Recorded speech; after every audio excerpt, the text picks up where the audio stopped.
Hello guys, welcome back to our channel future study. Guys, इसमें BA program second semester जो आपका subject है education मानव विकास की समझ as regular NCBF student offline exam. तो उसके जो इम्पोर्टेंट क्वेश्चन विद आंसर बताने जा रहे हैं गाइस इस वीडियो में। यहाँ पर हमने 2 क्वेश्चन लिए, इन दोनों क्वेश्चन की आपको आंसर बताएंगे। क्वेश्चन आप देख सकते हैं, विधि और विकास से आप क्या समझते हैं, इन दोनों में क्या अंतर है। तो पहले आपको इन दोनों के बारे में बताना है, फिर अंतर बताना है। एंड नेक्स्ट क्वेश्चन है, विधि और विकास के निम्नलिखित सिद्धांत की व्याख्या कीजिए। तो इसके सिद्धांत के बारे में बताएं। तो इन दोनों क्वेश्चन के आंसर ना इस वीडियो में हम आपको कंप्लीट बताने वाले हैं, तो वीडियो को पूरा देखिएगा। और ये गाइस क्लास ना ये सेकेंड है, इससे पहले हमने क्लास फर्स्ट करा दी है, उसमें हमने 3 क्वेश्चन के आंसर बताए। अगर वो वीडियो आपने नहीं देखी है तो देख लीजिएगा, लिंक आपको डिस्क्रिप्शन बॉक्स में मिल जाएगा। एंड इम्पोर्टेंट क्वेश्चन के भी लिंक आपको डिस्क्रिप्शन बॉक्स में मिल जाएगा। उसमें 15 इम्पोर्टेंट क्वेश्चन है जिसमें से आपके पेपर में 8 क्वेश्चन आने वाले हैं। और यहाँ पर हम वही क्वेश्चन ले रहे हैं जो इम्पोर्टेंट लग रहे हैं, जो 90% चांस है आपके पेपर में आने के। ठीक है गाइस, तो चलिए वीडियो को स्टार्ट करते हैं। तो सबसे पहले आपको विधि होता क्या है, उसका अर्थ क्या है, ये आपको समझना होगा। तो देखिए, बढ़ाना या फैलाना होता है। जो मतलब विधि का अर्थ है बढ़ाना या फैलाना। मतलब एक जब छोटा बच्चा पैदा होता है उसे आप देख सकते हैं, जब वो जैसे जैसे बड़ा होता है, कभी 1 साल 2 साल 3 साल, तो उसकी वृद्धि हो रही है, उसका विकास हो रहा है, वो बड़ा हो रहा है और वो फैलता जा रहा है। ठीक है, अतः मनुष्य के आंतरिक और बाह्य अंगों का बढ़ना ही वृद्धि कहलाता है। तो आपको बता दिए जो कि एक मनुष्य जब पैदा होता है, आप देखते हैं एक बच्चा 1 महीने का, फिर 1 साल बाद देखते हो तो वो कितना बड़ा हो जाता है। वृद्धि शारीरिक रचना और शारीरिक बदलाव की ओर संकेत करती है। किसी भी प्रणाली में विकास पूर्ण में और वृद्धि बाद में होती है। वृद्धि गर्भधारण के लगभग 2 सप्ताह पश्चात ही प्रारंभ होती है और 20 वर्ष की उम्र के आसपास समाप्त हो जाती है। मतलब कि जो आप देख सकते हैं किसी भी महिला के पेट में 2 सप्ताह मतलब 14 दिन का एक बेबी होता है छोटा सा, उसे देखते रहते हैं। अब धीरे धीरे वो 9 महीने का होता है, तो जब वो धरती पर जन्म लेता है तो उसका वृद्धि होता रहता है और वो विकास धीरे धीरे बढ़ता रहता है, और ये 20 साल के तक चलता है। ठीक है, वृद्धि में होने वाले बदलाव सिर्फ शारीरिक और रचनात्मक ही होते हैं। वृद्धि केवल परिपक्व अवस्थाओं तक ही सीमित होती है, जबकि विकास जीवन पर्याप्त चलने वाली प्रक्रिया है। तो जो वृद्धि है 20 तक होगी, मतलब कि आप एक युवा अवस्था में आने के बाद वृद्धि रुक जाती है, लेकिन जो विकास है ना वो चलता रहता है। ठीक है, तो आपको समझ में आ गया वृद्धि किसे कहते हैं। अब विकास के बारे में देखिए, विकास एक सार्वभौमिक प्रक्रिया मानी जाती है जो जन्म से लेकर जीवन पर्यंत तक अविराम गति से निरंतर चलती रहती है। विकास केवल शारीरिक वृद्धि की ओर ही संकेत नहीं करता, बल्कि इसके अंतर्गत के प्रत्येक शारीरिक, मानसिक, सामाजिक और संवेगात्मक बदलाव शामिल रहते हैं, जो गर्भकाल से लेकर मृत्यु के पश्चात भी निरंतर मनुष्य में प्रकट होते रहते हैं। अतः प्रणाली के अंदर विभिन्न प्रकार के शारीरिक एवं मानसिक क्रमिक बदलाव की उत्पत्ति ही विकास कहलाती है। तो आपको इन दोनों में हम एक चीज बता दें, जो वृद्धि से तात्पर्य ये है कि जब एक छोटा बेबी पैदा होता है वो 20 साल तक वो उसके वृद्धि होती है, मतलब उसके जो धीरे धीरे वो बढ़ता रहता है, लंबाई चौड़ाई ऊंचाई ये सब वृद्धि होता है। और जो विकास ये होता है जो निरंतर बदलाव अपने अंदर लाता रहता है, कि अभी 5 साल की उम्र में उसने छोटा कार्य किया, फिर 10 साल में उससे भी बड़ा, फिर निरंतर बदलता रहता है और ये मृत्यु तक चलती है। ठीक है, तो वृद्धि और विकास आपको समझ में आ गया। अब इन दोनों में अंतर क्या है तो ये आपको पता होना चाहिए। तो देखते हैं अंतर क्या है। वृद्धि से आश्चर्य शारीरिक व्यवहारिक बदलावों से है। वृद्धि का संबंध शारीरिक तथा मानसिक परिपक्वता से होता है। ये वृद्धि के अंतर है। देखिए यह संबंध आप कह सकते हैं। वृद्धि किसी विशेष पक्ष अथवा आंशिक स्वरूप को ही करती है। वृद्धि निश्चित आयु के बाद रुक जाती है।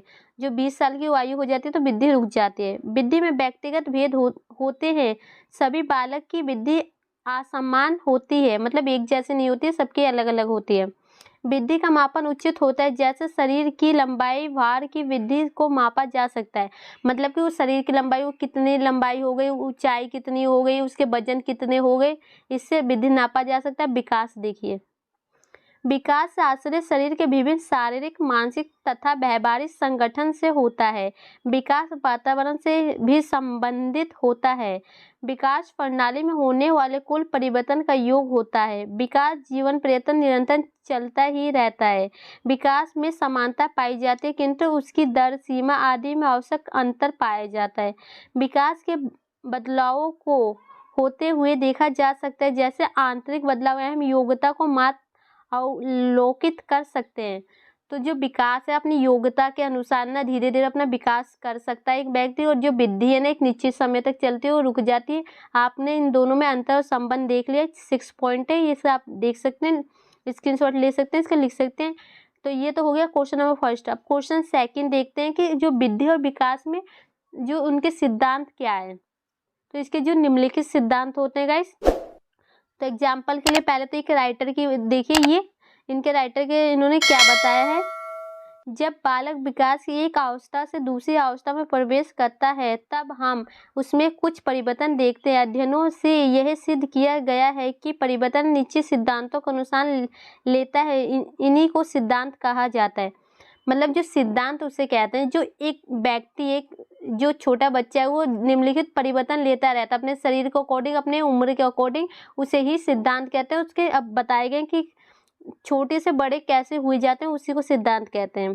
निरंतर विकास का सिद्धांत जो चलती रहती है। देखिए ये फर्स्ट पॉइंट है। इस सिद्धांत के अनुसार विकास की जो प्रक्रिया होती है वह बिना रुके निरंतर चलती रहती है, पर यह गति कभी तीव्र तो कभी धीमी होती है। उदाहरण के लिए प्रथम 3 वर्षों तक बालक की विकास की प्रक्रिया तीव्र होती है और मध्य पर जाती है। इस प्रकार शरीर के कुछ भागों का विकास तीव्र गति से और मध्य गति से होता है, पर विकास की प्रक्रिया चलती आवश्यक रहती है, जिसके फलस्वरूप व्यक्ति में कोई आकर्मिक परिवर्तन नहीं होते। तो आपको इसका निरंतर चलते रहते हैं, मतलब कि जो एक व्यक्ति होते हैं ना 3 वर्ष तक आप बच्चों को देखते हैं, कभी कम कभी ज़्यादा, कोई मोटा होता है, कोई पतला होता है, कोई लंबा हो जाता है, कोई छोटा ही रह जाता है, लेकिन ये धीरे तेज करके चलती रहती है, रुकती नहीं है। तो यही बताया गया। तो इनके एक राइटर है, इनके अनुसार देखिए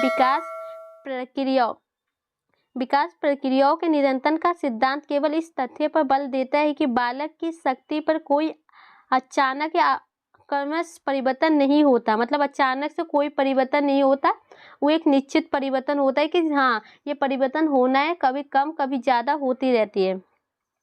सेकंड पॉइंट देखिए, विकास के विभिन्न गति का सिद्धांत।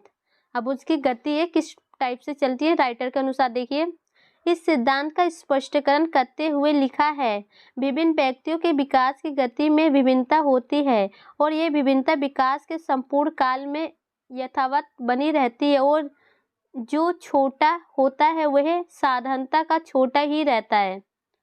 तो मतलब इसमें ये बताया गया ना, जो व्यक्ति जो बचपन से छोटे हाइट में रहता है तो वो बड़े होके भी छोटा ही रहेगा, लेकिन उसमें जो विकास है गति चलती रहती है। ठीक है, तो अगर आपको इन राइटर के नाम याद नहीं भी होते ना तो कोई बात नहीं, आप ये सब लिख दीजिएगा, बना के भी आप इसे लिख सकते हैं। एंड ये पॉइंट तो आपको जरूर लिखना है, ये जो पिंक से लिखे हैं इसी टाइप से आपको आंसर लिखना है पॉइंट में। विकास क्रम का सिद्धांत। इस सिद्धांत के अनुसार बालक का गाना और भाषा, समृद्ध आदि विकास एक निश्चित क्रम में होता है।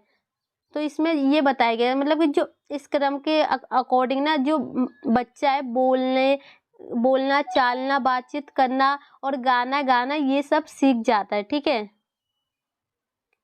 और इसमें ना 32 से 36 महीने का बालक वित्त और उल्टा 60 महीने का बालक वित्त को सीधा और 72 महीने का बालक वित्त को फिर उल्टा बनाता है।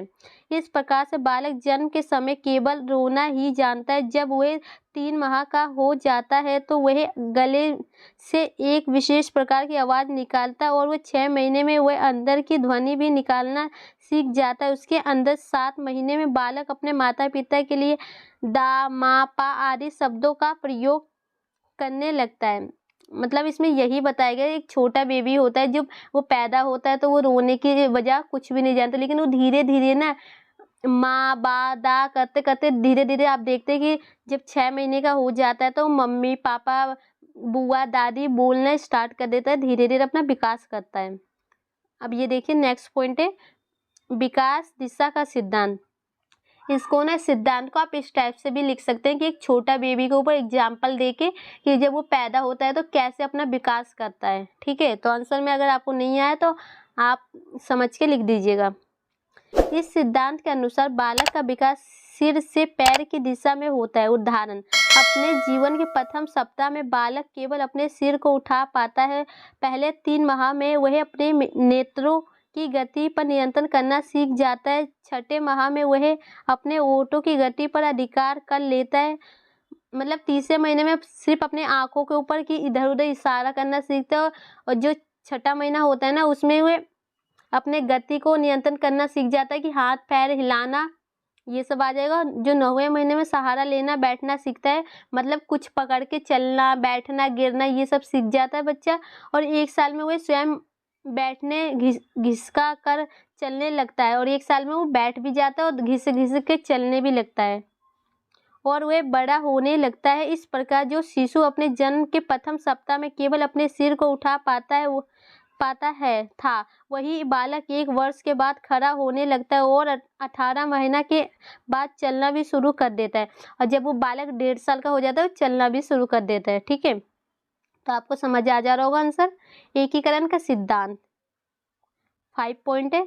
इस सिद्धांत के अनुसार बालक सबसे पहले अपने संपूर्ण अंगों को, फिर एक अंग के भागों को चलाना सीखना है। उसके बाद वह उन भागों में एकीकरण करना सीखता है।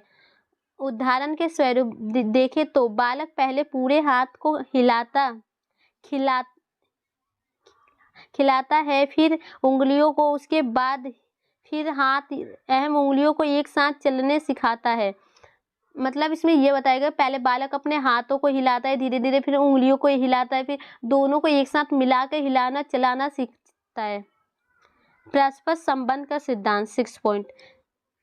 इस सिद्धांत के अनुसार बालक के शारीरिक विकास के साथ उसकी रुचि को अध्ययन के केंद्रीय कारण और व्यवहार में परिवर्तन होते हैं, जब साथ साथ उसमें गमन और भाषा समृद्ध विकास भी होते हैं। गैरिसन तथा अन्य के अनुसार, ये एक राइटर है, शरीर संबंधित दृष्टिकोण व्यक्ति के विभिन्न अंगों के विकास में सामंजस्य और परस्पर संबंध पर बल देता है। 7 पॉइंट देखिए, व्यक्तित्व विभिन्नताओं का सिद्धांत। इसके अनुसार प्रत्येक बहाना और बालिकाओं के विकास का स्वयं का स्वरूप होता है। इस स्वरूप में व्यक्तित्व की विभिन्नताएं पाई जाती है। एक ही वायु की 2 बालिकाओं या एक बालक और एक बालिका के शारीरिक, मानसिक, सामाजिक आगे विकास में व्यक्तित्व विभिन्नता की उपलब्धि स्पष्ट रूप से दिखाई देती है। एक ये राइटर है, इनके अनुसार देखिए, विकास के स्वरूप में व्यापक व्यक्तित्व की विभिन्नता होती है।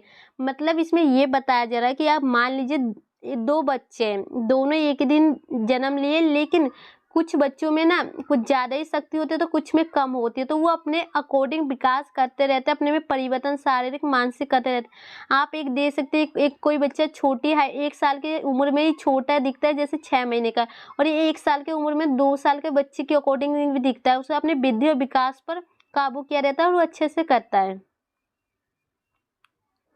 सामान्य प्रतिमा का सिद्धांत। समान प्रतिमा का सिद्धांत के अनुसार हॉलॉक ने यह कहा है कि वे सभी जाति, चाहे वो पशु जाति के हो या मानव जाति के हो, वे अपना जाति के अनुरूप ही विकास के प्रतिमान का अनुसरण करती है। जैसे संसार के भी कोने में किसी भी मानव जाति के शिशु का विकास एक ही प्रतिमान में होता है, बालक के विकास में किसी भी प्रकार का अंतर नहीं होता। इसमें यह बताया समान विकास, चाहे वो एक पशु का बच्चा हो या एक मनुष्य का बच्चा हो, उस सभी में अपने जन्म के अनुसार समान विकास करते हैं, किसी में कोई अंतर नहीं होता है। एग्जाम्पल के लिए आप लिख सकते हैं कि एक छोटा बेबी पैदा होता है तो वो 6 महीने का है, तो दूसरी का भी बेबी पैदा होगा 6 महीने का ही होगा। समान विकास करते रहते हैं, बस उनमें थोड़ी अंतर हो जाती है कि वो कोई मोटा होता है तो कोई पतला होता है, इस टाइप से। ये सामान्य में विशिष्ट प्रतिक्रियाओं का सिद्धांत, ये लास्ट पॉइंट है इसका। इस सिद्धांत के अनुसार एक बालक का विकास सामान्य प्रतिक्रियाओं की ओर होता है। जैसे उदाहरण के रूप में देखा तो एक नवजात शिशु किसी भी एक अंग को चलाने से पहले अपने पूरे शरीर का संचालन करता है। ठीक इस प्रकार किसी विशेष वस्तु की ओर इशारा करने से पहले अपने हाथ को उस स्थिति में लाता है। हार्लोक के अनुसार विकास की सभी अवस्थाओं में बालक की प्रतिक्रिया विशिष्ट बनाने के पूर्व सामान्य ही होती है। मतलब कि एक छोटा बेबी होता है जो अपने हाथों को उठाएगा, उस तरफ इशारा करने के लिए वो एक उंगली डायरेक्ट नहीं उठाएगा, वो अपने पूरे हाथ को उठाकर उस तरफ के लिए ओर दिखाएगा, तो उसका इशारा होगा। तो ये छोटे बेबी के ऊपर है, आप जन्म से लेकर 2 साल के बेबी के बीच में ये इसका आंसर आप बना के लिख सकते हैं गाइस। तो इसी टाइप का आपको आंसर लिखना है और इसका प्लेलिस्ट आपको डिस्क्रिप्शन बॉक्स में, उसमें इंपॉर्टेंट क्वेश्चन एंड आंसर भी बताए गए काफ़ी ज़्यादा। तो सभी वीडियो को एग्जाम से पहले हमारी देख लीजिएगा, जिससे ना आप अच्छे नंबर से पास आउट हो सकते हैं और इन्हीं क्वेश्चनों में से आएंगे। ठीक है, तो वीडियो को शेयर कर दीजिएगा और लाइक कर दीजिएगा। टेलीग्राम व्हाट्सएप ग्रुप ज्वाइन कर लीजिएगा, लिंक आपको डिस्क्रिप्शन बॉक्स में मिल जाएगा। Thank you.